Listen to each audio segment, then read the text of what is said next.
Hey, what up, boxing fans? This is the Rope-A-Dope Report. I'm your host, Chris Carlson. Make sure you check out the Rope-A-Dope Radio podcast anytime. It's at blogtalkradio.com/Rope-A-Dope Radio. That's also the place where it runs live every Wednesday. iTunes, Player FM, Stitcher, TuneIn, yada, yada, yada. Anyway, let's get to it. We had a really fun weekend in the sport. This this 2017, man, it is paying off in a big way. Just when not everybody, but many people thought boxing was dead, it's over. 2016 was a graveyard. There's not one thing happened. It's horrible. The whole shit's done. Blame it on Mayweather Pacquiao. Everybody's ditching the sport. Yeah, okay, sure. Now, I'm not here praising 2016. Don't get me wrong. But this shit ain't dead. I got news for you. It's not going anywhere. In fact, it's growing. And that's what the numbers say worldwide. But anyway, we had a good weekend. Let's start out with David Lemieux and Curtis Stevens. Now, Gamboa returned after a long layoff. Kind of looked like crap, hit the canvas. No way. Gamboa hit the canvas? Are you serious? It had been the first time this year. It's the first time this year Gamboa hit. What has he been down? 14 times? 18 times? I don't know. I don't really know. But anyway, he looked like he had been out of the ring for whatever, 17 months, 15 months, whatever the hell it was. Too long. So Gamboa, I didn't really like that they put this with the co-feature. It's like, really, dude? But at least they gave us a real fight in the main event. So I'll take it. I like that. I'll take the showcase fight if they give us a legit fight. And it was David Lemieux, Curtis Stevens, two big punchers.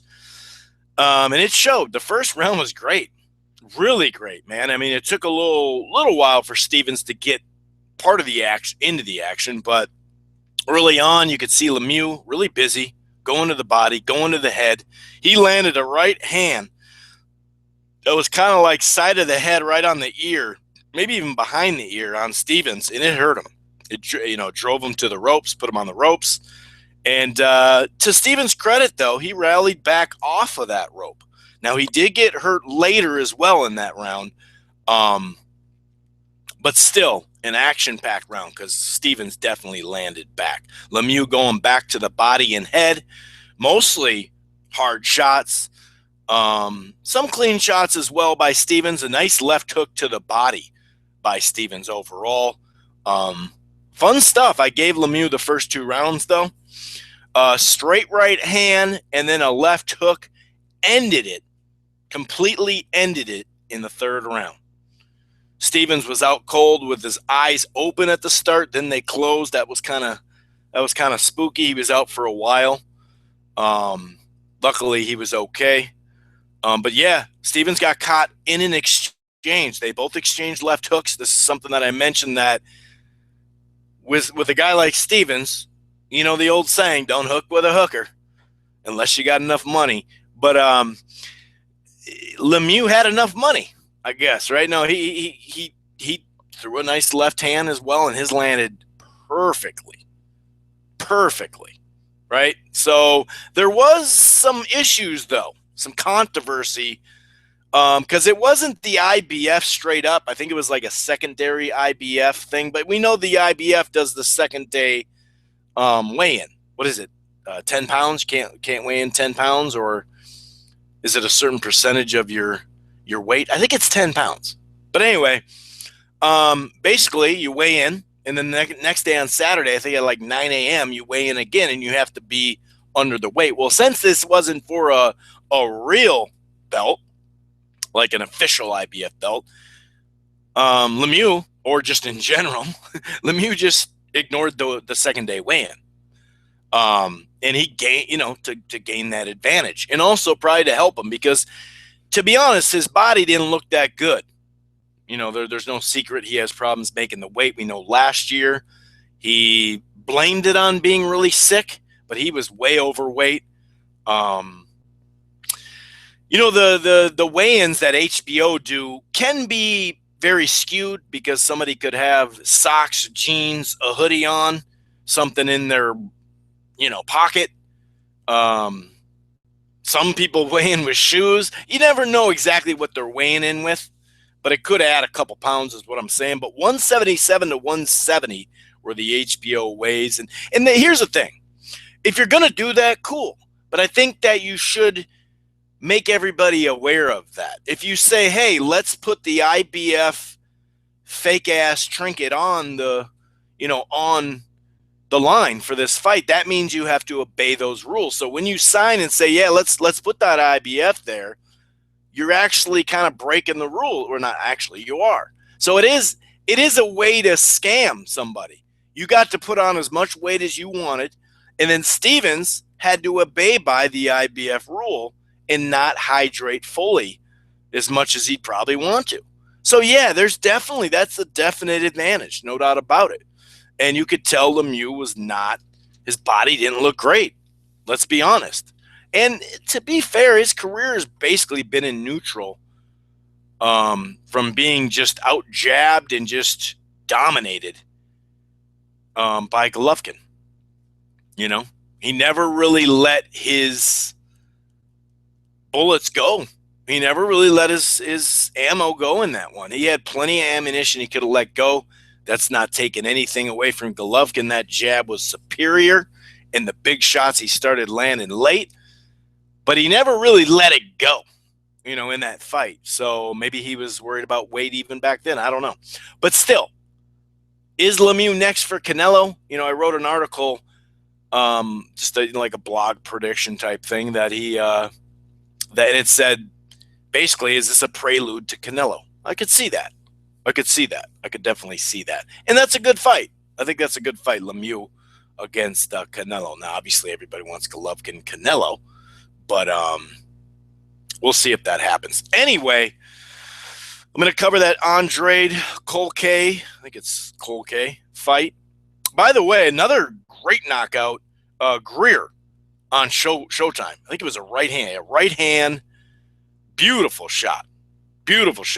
So we had basically 2 knockouts of the year candidates this weekend, which is pretty cool. Also, Juan Estrada was back in action. He got that thing figured out. Juan Francisco, he didn't have much. Clarissa Shields made history by being the first woman to be in a main event, to lead the broadcast, as far as not lead off, but be the top billing on I think it was just was it US TV network, or was it just cable network, or was it premium cable? I don't know. But either way, she got it done. 4th round TKO. She looked pretty damn good. She was dominant. I really like her. I like her style of fights. I didn't get to see the middle fights. I did see the Joshua Greer KO of James Gordon Smith. That was at I think 118. Yep, it was 118. So that was a big right hand too, man. Big one. Dude had a pillow. He had a pillow after. What did it say? Lights out or nap? Bye bye, Betty, bye bye. I don't know what the hell it said. I forgot now. I think it said night night. That's what it said, night night. But anyway, Demetrius Andrade, however you say it. Andrade, we've heard it a couple different times, against Jack Culcay. This was a split decision. I'm not quite sure. Well, I shouldn't say that. I'm not quite sure how that happened. Well, the fight was in Germany, so it wasn't, that could be the reason why. But it was only one card. I think they had it 116, 115. I think that was, no, they didn't have that. What was the score? Let me check the score real quick. Sorry about this. What was it? I can't remember now. There it is. 115, 114. The other two were 8-4, 116, 112. The first 2 rounds, I thought Andrade just mostly jabs, few combinations to the body by Culcay, but nothing much. Second round, tad more aggressive by Andrade. Third round, there was a headbutt somewhere in the last minute, I think. But after that, you could see Culcay was in attack mode. There were some good exchanges the last 70 seconds. I don't know. Maybe Andrade was a little more active, but you could have given that one to Culcay potentially. Now, the fourth round, the recorded stream that I was watching was choppy as hell. So I can't really grade the fourth round. There was times later in this fight where it got a little choppy too. Fifth round, gave it to Andrade. Ref did warn him several times for low blows, but his jab and left hand or just straight lead lefts were the difference. Sixth round, at times you could see Culcay landing some shots. There was actually a late punch that landed pretty good, but other than that, he was getting outboxed in the sixth. Same with the seventh, just stick and move, pretty much handle him. Then you could see, though, with combinations, Culcay was starting to get back in the fight. He was really letting his hands go. I gave him the eighth and the ninth. There was a bit of a slower part to the round early on in that ninth round, but I just thought the second part picked up in the busier fighter. Landon, I think the cleaner shot, or at least the better shot, harder shot, was Culcay in the ninth. The eighth round, another fun round, busy round. It was a fun round to watch. I thought the cleaner combinations were Andrade, and I gave good action around the 12th. I gave that to Culcay. So I had an 8-4, I think. Yeah, 8-4. 1, 2, yeah, 8-4. Probably like the last 40 seconds, though, there were some pretty hard shots landed by Culcay. Good shots. And Andrade has this good defense, but at times he likes to drop his shoulders and his head kind of to the side even more than a Floyd Mayweather, let's say. Like how he leans to the side, and he's not really doing the shoulder roll per se. And I could see an uppercut catching him, or like a 45-degree angle uppercut, or some hooks. I could see some danger in there, but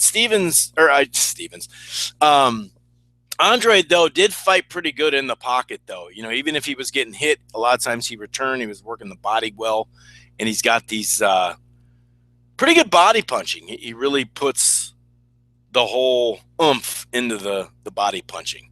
That about does it for what I was able to see. I will be able to catch a couple more fights before the Wednesday podcast to talk a little bit more about that. Obviously, this is a big week, man. Golovkin versus Jacobs, a couple other minor fights. Mike Conlon from Ireland making his debut here in the theater at Madison Square Garden. A couple other fights as well. Actually, Bounce has a pretty good heavyweight fight as well. Kaufman against Amir Mansour. I actually like that fight. That might be an interesting fight too. So big weekend coming up. I do have a video for Golovkin and Jacobs. So if you want to check that out, feel free. I'm gonna get out of here. Good weekend of fights though. It was a pretty fun weekend. Andrade now becomes, I think, for the WBA, because I think this is the either the vacant or the interim or whatever the hell. But the WBA, it looks like he's now in line for Arislandi Lara. We'll see if that fight happens. Lara said he wanted a big fight sometime in June. So that would be a big fight. That'd be an awesome fight. But we'll see. Anyway, 154, I just did a video talking about that boxing tournament, right? The World Boxing Super Series by Schaefer and Sutherland. 154 would be a really solid choice, I think, for that weight class. Featherweight, although they might have a little bit higher budget at that point. I'm not really sure, but anyway, I'm gonna get out of here. Good fight of weeks, though, man. I mean, good fight of weeks. Is that what I just said? Good weekend of fights, though. Really fun fights. While it lasted, that freaking Stevens Lemieux was a barn burner, man. And like I said, I'm glad Stevens was able to recoup. He did talk a gang of stuff prior to the fight, and it definitely came back and haunted him. But he remains good. He's healthy, so that's important. Anyway, I'm gonna get out of here. Enjoy the fights this weekend. Peace.